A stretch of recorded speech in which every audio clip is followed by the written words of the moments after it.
Welcome to today's video where we're going to learn how to draw a biology diagram. In science, particularly biology, diagrams and drawings are a crucial component of communication. Keep in mind that it is neither a painting or a sketch. Instead, it is a precise illustration of what you see that you may use to interpret what you observed. Before collecting, observe the plant or animal in its natural environment.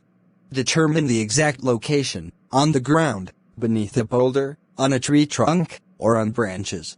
How does it interact with the surrounding environment and other animals? How many of that plant or animal species are there in that location? Examine small creatures' exterior traits using a hand lens, providing the findings from the observations. Organisms are observed, and significant characteristics such as color, firm or soft texture, and hairiness are noted. Size is determined or measured. It is necessary to draw some of the organisms. When creating a biological drawing, enlargement, magnification, is noticed. Indicate the magnification of the drawing. For instance, how often is the drawing larger or smaller than the actual specimen? Milligrams is the length of drawing / length of specimen. How does it engage with the environment and other animals?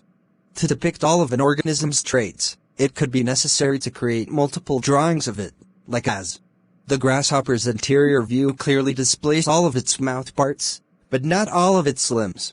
A view from the side, lateral, reveals all the legs. That's all for today. Hope it was helpful to you. Feel free to give it a thumb up, and if you have any questions, feel free to comment down below. I will try to answer all the comments. Don't forget to subscribe.